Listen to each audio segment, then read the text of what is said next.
Welcome to निपुण classes. स्वागत है आप सभी का आपके अपने चैनल निपुण क्लासेज में। दोस्तों, बिहार के भूगोल से रिलेटेड फर्स्ट पार्ट जो है उसका मैं पहले आप लोगों के लिए प्रोवाइड करवा चुका हूं और ये आज हम लोग देखने वाले हैं बिहार भूगोल का पार्ट 2।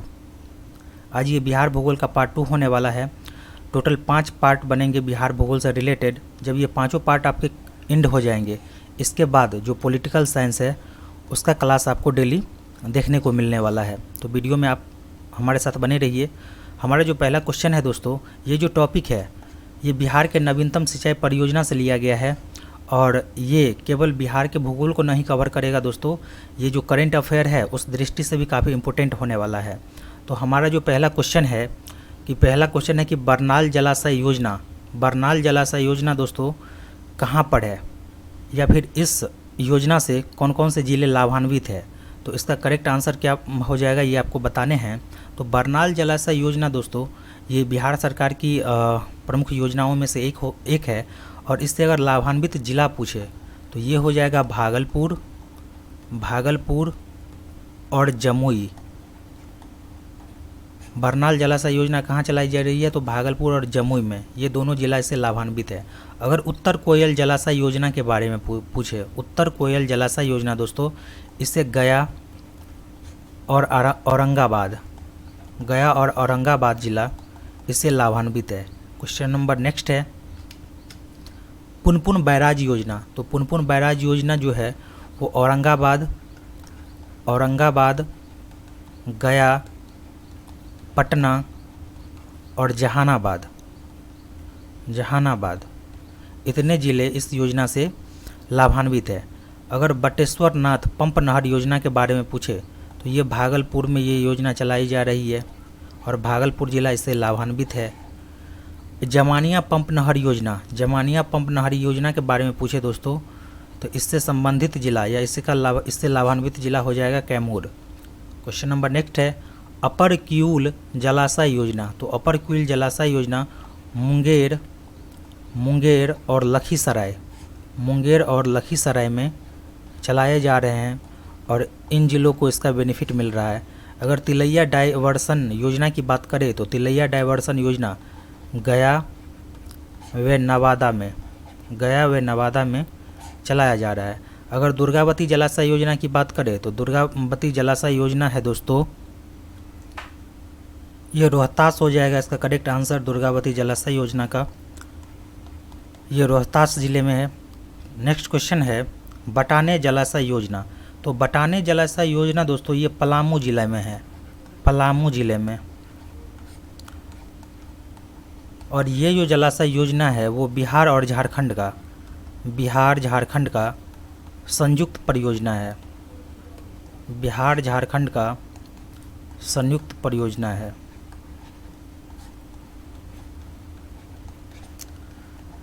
नेक्स्ट क्वेश्चन है कि बागमती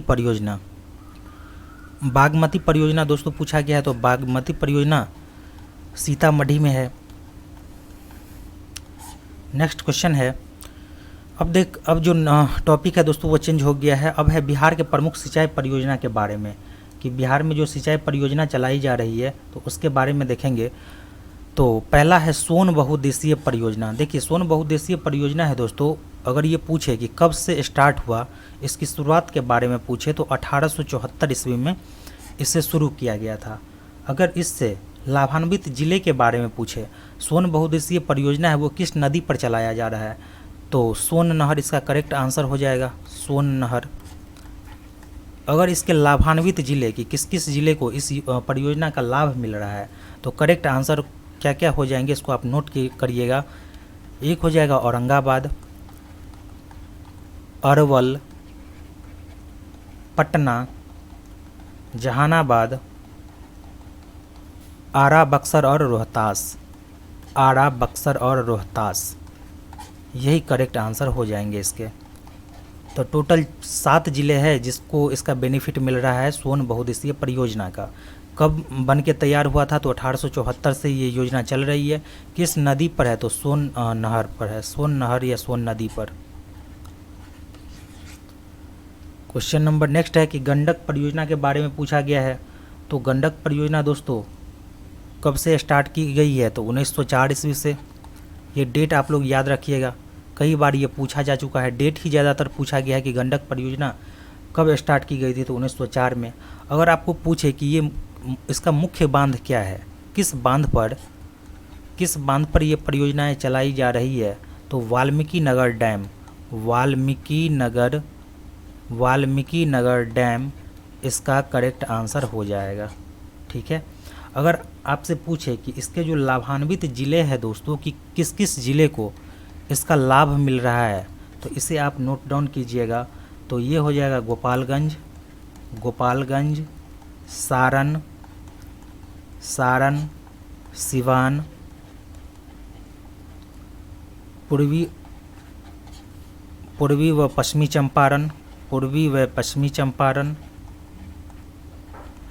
इसके बाद मुजफ्फरपुर के बाद वैशाली।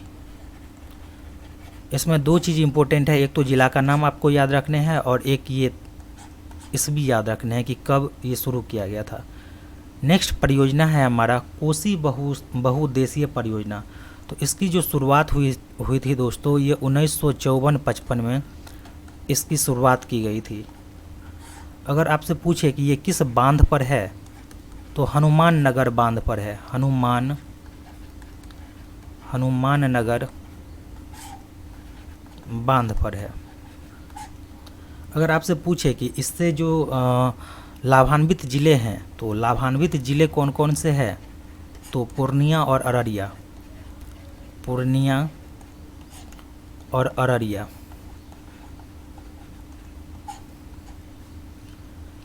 नेक्स्ट है, देखिए यहाँ पर दोस्तों बिहार का भूगोल का पूरा जो भी क्वेश्चन बनेंगे तो उसको कवर किया गया है, बिहार के भूगोल के सारे क्वेश्चन को। तो आइए इनको भी एक एक करके देख लेते हैं। पहला जो हमारा क्वेश्चन है कि बिहार की आकृति कैसी है, तो फर्स्ट वीडियो आप देखिएगा जो मैं डाला हूँ यूट्यूब के ऊपर, तो इसमें फर्स्ट क्वेश्चन यही है कि बिहार की आकृति कैसी है। तो दोस्तों बिहार की जो आकृति है कुछ रेक्टेंगल शेप में है, आयत के शेप में है। तो इसका आंसर हो जाएगा, क्या हो जाएगा आंसर, तो वो हो जाएगा आयताकार। तो ये हो जाएगा आयताकार। बिहार की आकृति के बारे में पूछे तो ये हो जाएगा आयताकार। अगर बिहार के क्षेत्रफल की बात की जाए तो बिहार के क्षेत्रफल दोस्तों कितने हैं, तो 94,163 किलोमीटर स्क्वायर। और इसी को दोस्तों वर्ग किलोमीटर भी लिखते हैं, वर्ग किलोमीटर। तो दोनों बातें आप याद रखिएगा कि किलोमीटर स्क्वायर को ही वर्ग किलोमीटर लिखा जाता है, क्योंकि ऑप्शन में कभी कभी किलोमीटर के बजाय वर्ग किलोमीटर भी दिख जाएगा। तो दोनों बातें आप ध्यान रखिएगा। अगर लंबाई पूछे कि बिहार की उत्तर से दक्षिण की लंबाई कितनी है, तो 345 किलोमीटर उत्तर से दक्षिण की लंबाई, और पूरब से पश्चिम की लंबाई पूछे तो 483 किलोमीटर। अगर औसत ऊंचाई पूछे समुद्र तट से, तो ये हो जाएगा 52.73 मीटर, करेक्ट आंसर हो जाएगा। बिहार की जलवायु के बारे में पूछे दोस्तों, तो बिहार की जो जलवायु है वो मानसूनी है। मानसूनी का मतलब है कि मानसून पर पूर्ण रूप से निर्भर होना। अगर वर्षा होगी तो यहाँ पर कृषि कार्य होंगे, अगर नहीं होगी तो यहाँ पर सूखा पड़ जाएंगे। तो पूरी तरह से मानसून पर निर्भर है। नेक्स्ट है शुद्ध बोया गया क्षेत्र के बारे में पूछा गया है। तो ये हो जाएगा दोस्तों 56,94,642 हेक्टेयर। अगर प्रतिशत में पूछे कि कितने प्रतिशत है, तो 60.48% हो जाएगा, करेक्ट आंसर। गैर कृषि कार्य में लगी भूमि, गैर कृषि कार्य भूमि इसको बोलते हैं दोस्तों जिस पर खेती का काम ना होकर दूसरा काम चलता है, जैसे छोटे मोटे उद्योग हो गए, तो उसे बोलेंगे गैर कृषि कार्य योग्य भूमि। तो वो कितने हैं, तो 4,36,503 हेक्टेयर भूमि है। अगर प्रतिशत के बारे में पूछे कि ये कितना प्रतिशत है, तो 4.64% है टोटल भूमि का। अगर अस्थाई चारागाह के बारे में पूछे तो 18,356 हेक्टेयर है। प्रतिशत में अगर पूछे तो 0.19% है। अब आगे है दोस्तों चट्टान के बारे में। तो यहाँ पर दोस्तों 4 चट्टान देखने वाले हैं, धारवाड़ चट्टान, विंध्य समूह की चट्टान, टर्सरी चट्टान, और एक चट्टान और है क्वार्टनरी काल की चट्टान। तो इन चट्टानों को देखेंगे क्योंकि ये चट्टान से 1 नंबर आपको देखने को मिल सकते हैं। तो इन चट्टानों को देखते हैं कि ये चट्टान जो है वो कहाँ कहाँ पर है। तो अगर धारवाड़ चट्टान की बात करें ना दोस्तों, तो ये गया, नवादा, जमुई, मुंगेर और बांका जिले में इसका विस्तार है धारवाड़ चट्टान का। अगर विंध्य समूह की चट्टान की बात करें तो कैमूर और रोहतास जिले में विंध्य समूह की चट्टान का विस्तार है। अगर टरसरी चट्टान की बात करें तो ये पश्चिमी चंपारण में है,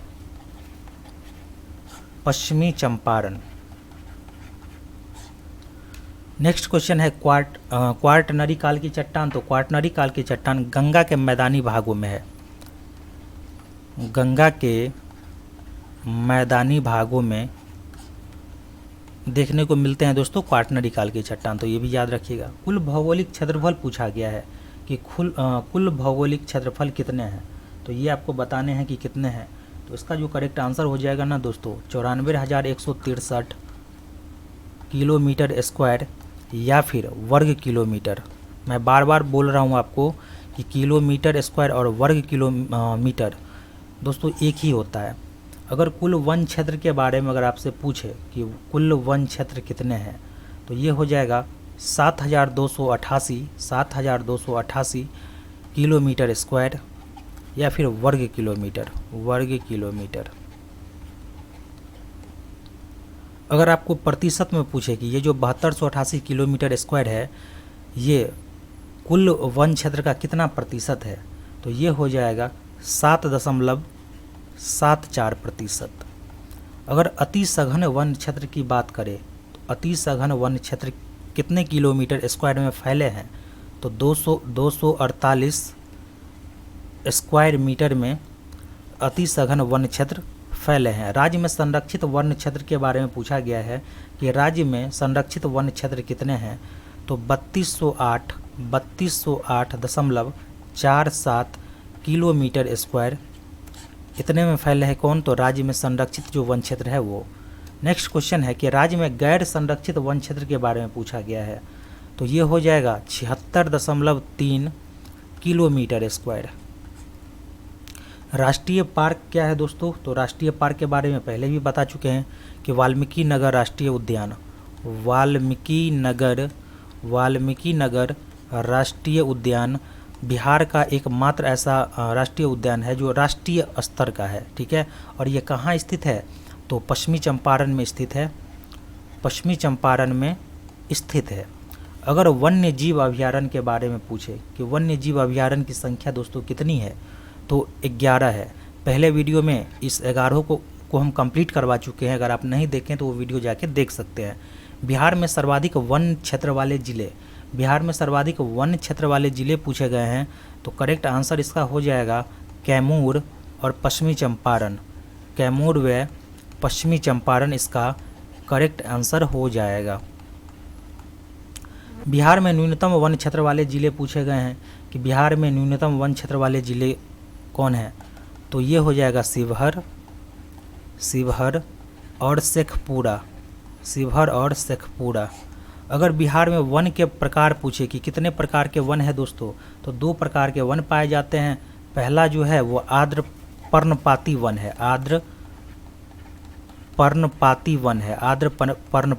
है, और दूसरा पूछे तो शुष्क पर्णपाती वन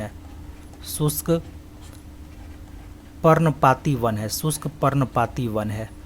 नेक्स्ट क्वेश्चन है आर्द्र पर्णपाती वन के वृक्ष में कौन कौन से वृक्ष आते हैं, तो इसमें हो जाएगा शीशम आते हैं, सेलम आते हैं, शीशम, सेलम, साल और खैर, ये वृक्ष के नाम आप याद रख सकते हैं। शुष्क पर्णपाती वन के वृक्ष के बारे में पूछा गया है, तो शुष्क पर्णपाती वन के वृक्ष में शीशम, दोस्तों ये तो आर्द्र पर्णपाती वन के वृक्ष हो गए, शीशम, सेलम, साल और खैर। अगर शुष्क पर्णपाती वन के वृक्ष के बारे में पूछे तो महुआ हो जाएगा, आम हो जाएगा, कटहल हो जाएगा, जामुन हो जाएगा, करेक्ट आंसर। अगर औसत वर्षा के बारे में पूछे तो 112 सेंटीमीटर वर्षा होती है। तो दोस्तों ये वीडियो यहीं पे एंड हो रहा है। ये था दोस्तों बिहार के भूगोल का पार्ट 2। अभी 3 पार्ट और आपको देखने को मिलने वाले हैं। ये तीनों पार्ट कराने के बाद आपका जो बिहार का भूगोल है वो पूरी तरह से कंप्लीट हो जाना है। इसके बाद हम आप लोगों के लिए पॉलिटिकल साइंस लेके आएंगे। पॉलिटिकल साइंस कंप्लीट हो जाएगा तो 3 वीडियो आपको मिलेंगे इकोनॉमिक के बारे में। तो ये सीरीज एक क्रम में चलता ही रहेगा। मिलेंगे नेक्स्ट वीडियो में। जय हिंद।